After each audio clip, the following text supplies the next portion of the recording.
నిన్న మనం కొన్ని షాప్స్కి వెళ్ళాం. అయిపోయిందా మన వాళ్ళు పెట్టారు అవి?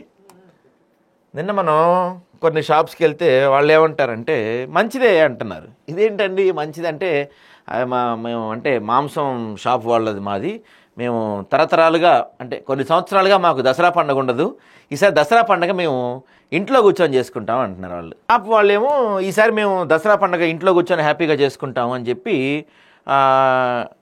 షాప్ వాళ్ళు చెప్తున్నారు. ఇదేనా? ఇది అయితేనే మటన్ ఎంత ఉందన్న రేటు? 960. అయితే సండే.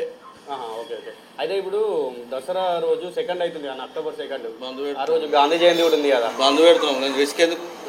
అంటే లాస్ ఎట్లుంటుంది అన్న మీకు? మరి ఆ రోజు చాలా సేల్స్ ఉంటాయి కదా జనరల్ పండుగ అంటే.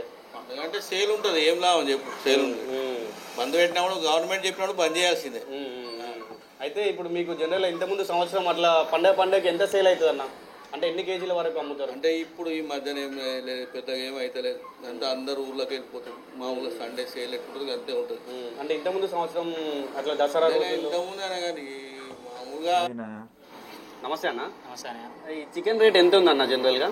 మామూలుగా మన దగ్గర అయితే 240 ఉంది. 240 కేజీ ఉంది. ఇప్పుడు మీ దగ్గర మటన్ ఉంటుంది అన్న? ఓన్లీ చికెన్ ఉంటుందా? మటన్ ఉండదు, చికెన్ ఉంటుంది. అయితే ఇప్పుడు దసరా సెకండ్కి వస్తుంది, అవును. ఆ రోజే గాంధీ జయంతి కూడా ఉంది, అప్పుడు షాపు క్లోజ్ చేయాలని అంటున్నారు.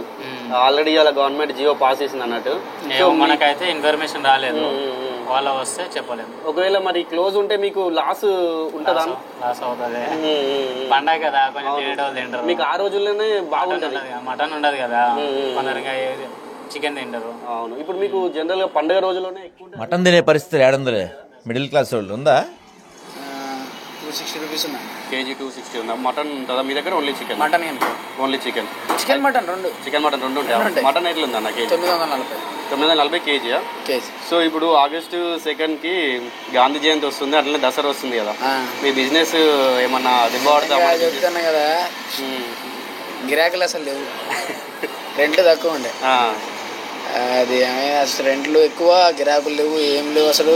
వర్కర్ శాలరీ అసలు గిరాకులు లేవు. ఫస్ట్ రేట్లు ఎక్కువ ఉన్నాయి కానీ కస్టమర్స్ ఎవరు లేరు. అంటే ఇప్పుడు పబ్లిక్ ఎవరు తినట్లేదు, నవరాత్రులు కదా, ఎవరు తినట్లేదు. అయితే ఇప్పుడు దసరాకు మీకు అంటే నవరాత్రులు అయిపోయిన తర్వాత దసరాకి ఎక్కువ బిజినెస్ అవుద్ది కదా, కానీ గాంధీ జయంతి కదా ఆ రోజు, దానివల్ల ఏం ఎఫెక్ట్ అవుతుంది? 100% అవుతుంది. మండీ క్లోజ్ ఉంటుంది కదా రోజు. అవును. మటన్ పెట్టేది అంకుల్ని అడగండి చెప్తాడు. మండీ క్లోజ్ ఉంటుంది ఆ రోజు. ఎంత అవుతుంది బిజినెస్ మీకు? గాంధీ తాత ఎంత కష్టం తెచ్చాడండి మన ప్రజలకి.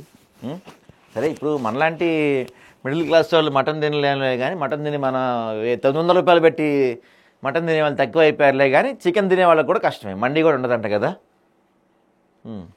నెక్స్ట్, జిహెచ్ఎంసీ చట్టం 1955లోని 533B సెక్షన్ ప్రకారం గాంధీ జయంతి రోజైన October 2వ తేదీన నగరంలోని వధశాల, రిటైల్ మాంసం షాపులు, బీఫ్ విక్రయ కేంద్రాలు, అలాగే లిక్కర్ షాపులు పూర్తిగా మూసేయాలని సూచించింది. ఈ నిర్ణయాన్ని స్టాండింగ్ కమిటీ ఆమోదించింది. గాంధీ జయంతి పవిత్రతను కాపాడడమే చర్య వెనుక ప్రధాన కారణమని వాళ్ళు చెప్తున్నారు. ప్రతి సంవత్సరం గాంధీ జయంతి రోజున దేశవ్యాప్తంగా మద్యం విక్రయ కేంద్రాలు, బార్లు, పబ్బులు, మాంసం షాపులు మూసేయడం చట్ట ప్రకారం తప్పనిసరి. ఈసారి దసరా పండుగ అదే రోజు రావడంతో ఉత్సవాలకు సిద్ధమవుతున్న వారికి నిరాశ కలిగించవచ్చు. సాధారణంగా దసరా పండుగ రోజు మాంసం విక్రయాలు, మద్యం వినియోగం పెరుగుతుంటుంది. కానీ ఏడాది పరిస్థితి విభిన్నంగా మారింది. పండుగ రోజు ముక్కా చుక్క దొరకదని స్పష్టత అవడంతో నాన్ వెజ్ ప్రియులు, మద్యం వినియోగదారులు ముందుగానే ఏర్పాటు చేసుకోవాల్సిన పరిస్థితి వచ్చింది. October 1వ తేదీన పండుగ అవసరాలను సర్దుబాటు చేసుకోవాలని అధికారులు సూచిస్తున్నారు. ఆంక్షలను ఉల్లంఘిస్తే సంబంధిత షాపులు, వ్యక్తులపై కఠిన చర్యలు తీసుకుంటామని చెప్తున్నారు. ఈ నిర్ణయం ప్రజల్లో మిశ్రమ స్పందన వస్తుంది.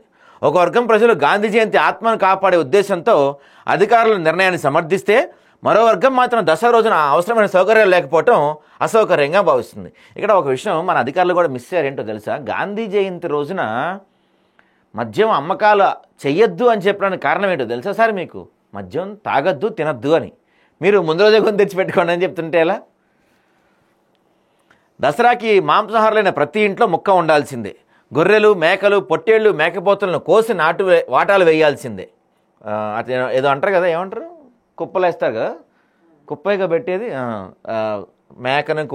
మేకల్ని వాటిని కోసి కుప్పలు పెడతారు తెలంగాణలో. ఈ షాపులు బంద్ చేస్తే ఏముంది, కుప్పలు ఎక్కడ పెట్టుకుంటారు.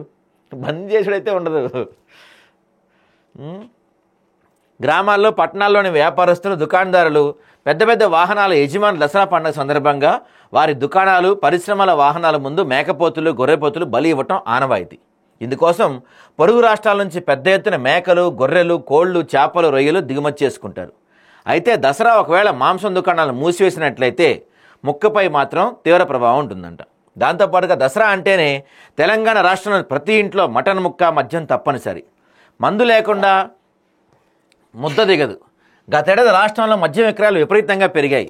సాధారణ రోజుల్లో రోజుకు 124 కోట్ల మద్యం జరుగుతుంటే దసరా రోజున అంటే దసరా సందర్భంగా అక్టోబర్ 1 నుంచి 10 తేదీ వరకు 800 కోట్ల అమ్మకాలు జరిగినాయి. అంటే రోజుకి ఆన్ అండ్ యావరేజ్గా అంతే విపరీతంగా జరిగింది కదా.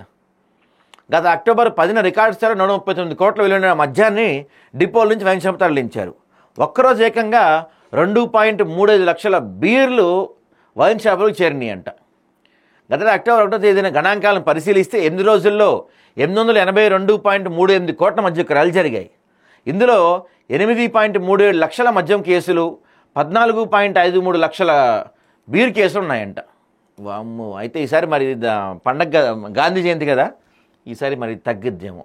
కానీ మన గవర్నమెంట్ కూడా పెద్దగా ఇష్టం ఉండదు కదా ఇది. ఎందుకంటే మన గవర్నమెంట్ ఎప్పటి నుంచో పాపం ఎదురు చూస్తూ ఉంటుంది, అమ్మ దసరాకి మనకి సేల్స్ పెరుగుతాయి ఆదాయం వస్తుంది అని. మరి ఇప్పుడు పాపం గాంధీ గారు అడ్డపడుతున్నారు. సాధారణ రోజుల్లో నిత్యం 60 నుంచి 90 కోట్ల విలువైన విక్రయాలు సాగుతుండగా ప్రస్తుతం మద్యం డిపోల నుంచి లిక్కర్ షాపులకు రోజుకు 100 కోట్లకు పైగా మద్యం తరలిపోతున్నట్లు ఎక్సైజ్ శాఖ గణాంకాలు చెబుతున్నాయి. ఈ మధ్య జరిగిన విక్రయాలను ఒకసారి పరిశీలిస్తే నెల 26న 174.55 కోట్ల విలువైన మద్యం విక్రయాలు సాగగా 27న 123.93 కోట్లు, 28న 117.2 కోట్ల విలువైన మద్యం విక్రయాలు సాగాయి. దసరాకు సమయం దగ్గర పడటంతో ఇది క్రమంగా పెరిగే అవకాశం ఉందని లెక్కలేస్తున్నారు. కరోనా కారణంగా 2020-21లో మద్యం విక్రయాలపై ప్రభావం పడగా ఈసారి అది కనిపించడం లేదు. గతేడాది జనవరి నుంచి సెప్టెంబర్కు జరిగిన అమ్మకాలతో పోలిస్తే ఈ ఏడాది అదే సమయంలో 3,300 కోట్లకు పైగా అదన విక్రయాలు జరిగాయంటే పరిస్థితి ఎలా ఉందో అర్థం చేసుకోవచ్చు.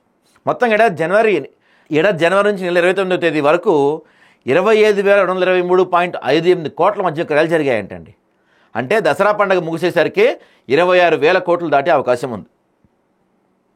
ఇంకా అక్టోబర్ నవంబర్ డిసెంబర్ మిగిలే ఉంది. డిసెంబర్ అంటే తెలుసుగా మీకు, డిసెంబర్ అంటే మద్య ప్రియులకి పండగే. సో ఈ లెక్కన ఈ సంవత్సరం మద్యం వ్యాపారం 35,000 కోట్లు దాటొచ్చని ఎస్టిమేషన్ వేస్తున్నారంట. 35,000 కోట్లు. సో కాబట్టి ఎంత ఉన్నా ఏమున్నా గాంధీ జయంతి కాదు, డైరెక్ట్గా గాంధీ వచ్చి ఎదురుగా నిలబడినా మనోళ్ళు దసరా రోజు సుక్కా ముక్క లేకుండా ఉండరనేది వాస్తవం కదా. అధికారులు కూడా పెద్దగా ఫోర్స్ చేస్తారని అనుకోవట్లేదు. ఎందుకంటే ఇప్పుడు ప్రతి ఇంట్లోకి పోయి వెరిఫై చేయలేరు కదండి. ఇప్పుడు ప్రతి ఇంట్లోకి పోయి వాడు ఏం తింటున్నాడని వెరిఫై చేయలేరుగా. మీరు బయట మహా అయితే షాపులు క్లోజ్ చేయించగలుగుతారు, మండీలు క్లోజ్ చేయించగలుగుతారు. కానీ ఇవాళే మన వాళ్ళందరూ స్టాక్ రెడీ చేసుకుంటే రేపు ఏం చేస్తారు మీరు?